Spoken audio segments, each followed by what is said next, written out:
Bhadrachalam CPM కార్యాలయంలో May Day వేడుకలు. భద్రాచలం పట్టణంలోని సిపిఎం పార్టీ కార్యాలయంలో 140వ మేడే సందర్భంగా సిపిఎం పార్టీ మరియు సిఐటియు కార్మిక సంఘం ఆధ్వర్యంలో మేడే వేడుకలు ఘనంగా నిర్వహించారు. ఈ సందర్భంగా నాయకులు మాట్లాడుతూ ప్రపంచ కార్మిక ఉద్యమ చరిత్రలో మేడేకు ప్రత్యేక స్థానం ఉందని తెలిపారు. కార్మికుల హక్కుల సాధన కోసం అనేక త్యాగాలు జరిగాయని, ఈ పోరాటాల ఫలితంగానే నేడు 8 గంటల పని విధానం వంటి హక్కులు సాధ్యమయ్యాయని గుర్తు చేశారు. ప్రస్తుత కాలంలో కార్మికులపై పెరుగుతున్న ఒత్తిడి, ప్రైవేటీకరణ విధానాలు, కార్మిక చట్టాల బలహీనత వంటి అంశాలపై ఆందోళన వ్యక్తం చేశారు. కార్మికులు ఐక్యంగా నిలిచి తమ హక్కులను కాపాడుకోవాలని, సామాజిక న్యాయం కోసం పోరాటాలను మరింత బలోపేతం చేయాలని పిలుపునిచ్చారు. ఈ కార్యక్రమంలో ఏజే రమేష్, బాల నర్సారెడ్డి, గడ్డం స్వామి, బండారు శరత్ బాబు, లక్ష్మీ లీలావతి, సంతోష్, ఉపేందర్, కుంజాశ్రేణు తదితరులు పాల్గొన్నారు. కార్యక్రమం ముగింపు సందర్భంగా కార్మికుల ఐక్యతకు నినాదాలు చేస్తూ మేడే స్ఫూర్తిని చాటారు.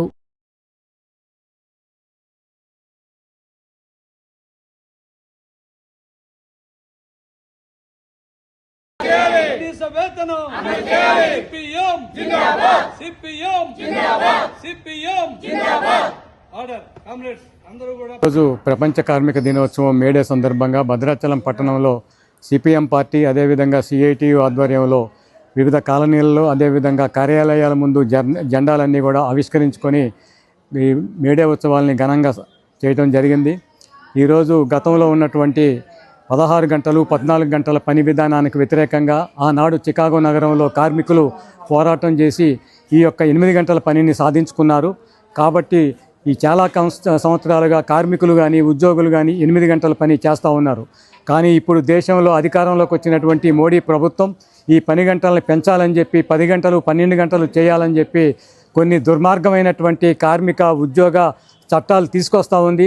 దీనికి వ్యతిరేకంగా దేశంలో ఉన్నటువంటి 140 కోట్ల మంది ప్రజలు, ఉద్యోగులు, కార్మికులు అందరూ కూడా పోరాటం చేసి ఈ యొక్క దుర్మార్గమైనటువంటి చట్టాలకు వ్యతిరేకంగా పోరాటం చేయవలసినటువంటి అవసరం వచ్చింది. ఈరోజు దేశంలో లాభాలలో ఉన్నటువంటి నవరత్నాలైనటువంటి ప్రభుత్వ రంగ సంస్థలన్నింటినీ కూడా ఈ మోడీ ప్రభుత్వం ప్రైవేట్ పరం చేయాలని చెప్పి దేశంలో ఉన్నటువంటి అనేక దేశ సంపదని, వేల కోట్ల దేశ సంపదని కార్పొరేట్లకు దోచిపెట్టాలని చెప్పి అదానీ అంబానీలకు దోచిపెట్టడమే ధ్యేయంగా ఈరోజు మోడీ ప్రభుత్వం పనిచేస్తూ ఉంది. కాబట్టి ఇటువంటి కార్మిక ఉద్యోగ ప్రజా వ్యతిరేక విధానాలకు వ్యతిరేకంగా దేశవ్యాప్తంగా ఉన్నటువంటి అన్ని కార్మిక సంఘాలు, ఉద్యోగ సంఘాలు పని చేయాలని చెప్పి ఈ యొక్క మేడే సందర్భంగా అందరం కూడా పునరంకితం అవ్వాలని చెప్పి ప్రజలందరికీ తెలియజేస్తూ మరొక్కసారి ప్రపంచ కార్మిక దినోత్సవం మేడే సందర్భంగా శుభాకాంక్షలు తెలియజేస్తూ ఉన్నాము. కార్మికుల దినోత్సవం మేడే 140వ దినోత్సవం సందర్భంగా ఈరోజు భద్రాచలం పట్టణంలో సిపిఎం పార్టీ ఆధ్వర్యంలో, సిఐటి ఆధ్వర్యంలో వాడవాడల కార్మిక దినోత్సవ వేడుకలు జరుగుతూ ఉన్నాయి. కార్మికులు పెద్ద సంఖ్యలో ప్రజలు, కార్మికులు, పేదలందరూ కూడా ఈ యొక్క మేడే ఉత్సవాల్లో పాల్గొంటూ ఉన్నారు. ప్రధానంగా ఆనాడు అమెరికా దేశంలో చికాగో నగరంలో కార్మికులందరూ కూడా తమ హక్కుల కోసం ప్రధానంగా పని గంటల దినాలని తగ్గించాలి అని, ఆనాడు 14 గంటలు 16 గంటలు పని దినాలు పని టైం ఉండేది.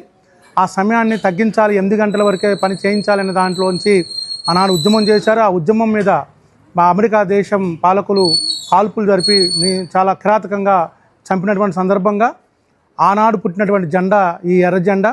ఆనాటి నుంచి ఆ మేడే ఉత్సవాలు జరుగుతూ ఉన్నాయి. కార్మికుల హక్కుల కోసం, వాళ్ళ రక్షణ కోసం జరుగుతూ ఉన్నాయి. అందులో భాగంగా ఇవాళ ప్రధానంగా భారతదేశంలో మళ్ళీ ఆనాటి పరిస్థితుల్ని చూపిస్తూ ఉంది మన భారత పాలకులు. ఇవాళ కార్మికులు అనేక సంవత్సరాలుగా పోరాడి సాధించుకున్నటువంటి చట్టాలని రద్దు చేసి 4 లేబర్ కోడ్లుగా తీసుకొచ్చి ఇవాళ కార్మికులకు ఎటువంటి హక్కులు లేకుండా ఈ దేశంలో ఉన్నటువంటి బీజేపీ ప్రభుత్వం చేస్తూ ఉంది. పని గంటలు పెంచింది. ఇవాళ 8 గంటల నుంచి 12 గంటలకి పని గంటలు పెంచారు. అలాగే హక్కులన్నింటినీ కూడా కాలరాస్తూ ఉన్నారు.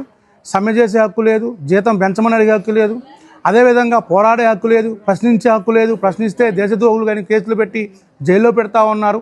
ఇవాళ ప్రజాస్వామ్యాన్ని కూని చేస్తూ ఉంది దేశంలో ఉన్నటువంటి బీజేపీ.